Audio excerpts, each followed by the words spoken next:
Hey guys, welcome back to the Unfiltered Gamer Kickstarter card game review. Today's game up on the tabletop is a standalone / expansion game to the game Gruff. This game is Gruff, Rage of the Trolls. And in this game, you're no longer fighting against your opponents, but instead it is a cooperative / solo variant to the game Gruff. So if you are here watching this video right now, I assume you probably know how to play the base game of Gruff. If not, I'll have links in the description below for you to check out that game. Now this game plays similar, but has quite a few caveats, in where you're basically playing cooperatively to defeat an evil troll that is out and bent on destruction of the poor little goats and shepherds. You're going to go back and forth as players, upgrading your gruffs and attacking and trying to get that troll down to 0. If you can do that, you win the game. However, if the troll is able to kill either of your shepherds, you lose the game. Alright, let me go ahead and show you how the game's played. Alright guys, so here's what's included in Gruff, Rage of the Trolls. You get your 6 Gruffs as well as your Shepherds here, and then you're going to get Gruff cards. I think you're going to get about, 15 per Gruff. And you're going to make your decks for each Gruff. You're going to get 8 cards for each of the Gruffs, just the same way you do in the original game, as well as you putting your Shepherds here, having your Gruffs up here. And included are also these wonderful little Troll cards, which resolve the Troll's abilities throughout the game. Also, you have these Fury and Fester tokens that are both front and back. Depending on what the troll does or what cards you have in your decks do, you'll be using these tokens throughout the game. Simply have your turn markers here, which also include the glossary. Draw your 5 cards and have your deck right here, and that's how you set up the game. Okay, so just like in the original game, there's going to come with Gruffs in this one, and each Gruff has 15 different cards in its deck. You'll be picking 8 from each of the Gruffs, which will make a 24-card deck that you'll have here. Also note that there is ultimate value on each of the shepherds. This one states 4, so that means that there's going to be 4 different ultimate cards you can have in your deck, and no more. The ultimate cards have the same exact symbol in the top left-hand corner. Let me go ahead and pull out one and show you. There's 4 in this deck, right here, just like that. Alright. Also, take note that the troll here is placed on the board in any of the 3 sections in the middle. It can go towards your ally or towards yourself. Whoever it does face is the person who will be going first. Note there's also a troll behavior deck. There's 5 cards. You're going to shuffle them up. And as you draw them, the troll will be doing different things. Final thing to note is that on the turn order card is the excess crazy value, which you'll have for your opponent's turn, which you'll be able to play cards. So you can use this as a little tracker. Alright, let me go ahead and discuss the game and the first couple turns of it. Alright, so here we have the setup for Rage of the Trolls, and we have the troll facing this character right here, this player right here. Along with, because he's facing him, this will be the active player, and we'll just go through the turn order just like this. The first thing that's going to happen is the troll resolution phase. If the troll was attacking, then the troll would resolve any of his attacks, but he wasn't because it's the first turn. So we move on to give the troll a rage and face the active player. So he goes from 0 to 0, and he faces the active player, which is just this player here. Next, we do the troll behavior phase, which is simple. We take a behavior card from the troll stack and we place it, and we read it as it follows from the lowest number to the highest number. Starting with the lowest, we give the troll a rage. Guild Fist goes up 1. And then because he went up 1, he gets to do his 1 ability, which says, unless an attack is declared on him, shepherds take 2 damage when this ability fades. Fading is simple. When the ability goes away by another card flipping it over during the troll behavior phase, then if he wasn't attacked, they take the damage. So we'll move this card to the side. The next thing that's going to happen is the player resolution phase, which is if there was an attack, which happened previously, or any condition cards on the field, they would get removed and resolved. Afterwards is the draw phase. Now, because it's the first turn of the game, we don't actually draw a card for the first player, but every subsequent draw we do. Next is the activation phase. A player will choose one of his Gruffs to activate. He's going to activate Squat. Squat activates, and it says it gets +1 fat when it activates, or if a shepherd takes damage. Next, we give the weird to the shepherd and give it up 1 crazy value. So now it's up 1. After that happens, then we're going to do the play action cards or play cards. If he wants to, he can play any of these cards, or he can choose not to and save it for his opponent's turn. So he'll choose not to activate any of his cards. Next, he will record any excess crazy. Well, because he got 2 crazy and he hasn't used any on his turn, he'll take this turn track and he'll move it up to the 2 so that he can use it to play cards on his opponent's turn.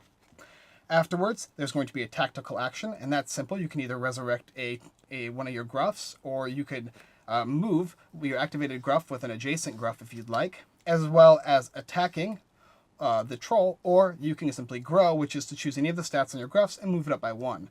We'll choose to attack so we don't suffer that 2 damage. So now he's attacking. Then the next turn begins. Also note that when you're attacking, you can attack from any angle, but if you're not attacking directly on, you're attacking from the side, and that could trigger an ability. Goldfist here has, whenever he's attacked from the side, he gets +2 defense from all attacks, so be aware of that.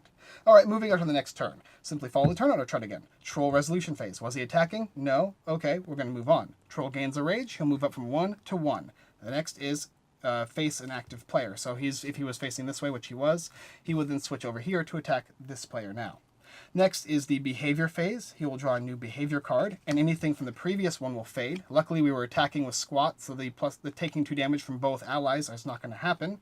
And we'll move on to this one here. It says that he will attack with his tactical action, meaning he's going to attack this way. And then he's also, if he fully blocks an attack from an attacking shepherd, the attacking shepherd will take 2 damage.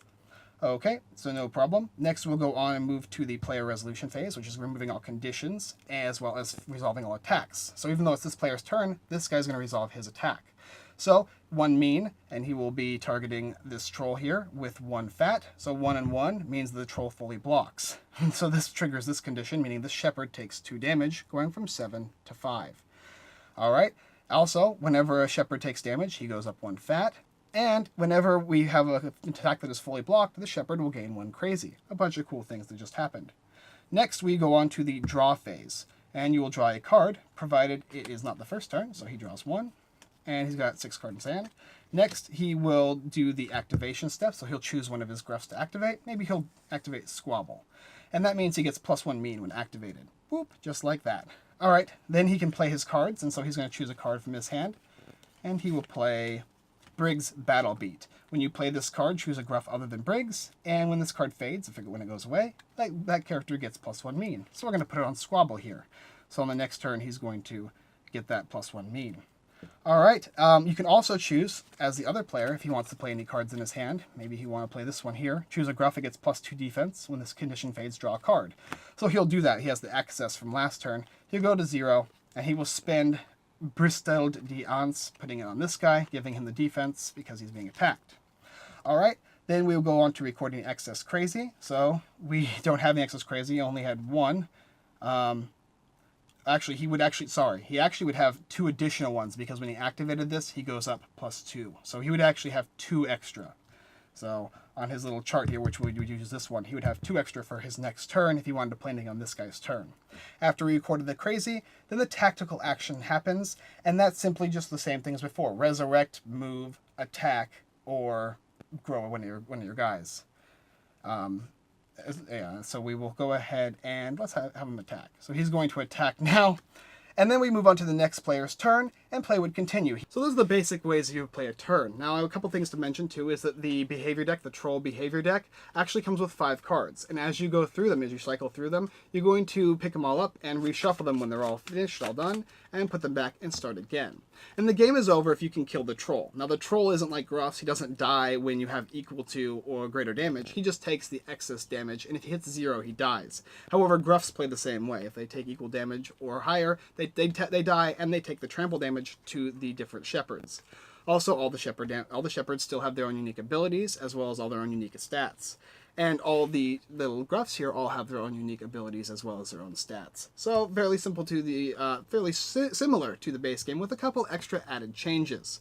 That being said, too, the game comes as its own standalone game, so you can play this all by itself, but you can also include any of the other Gruff games.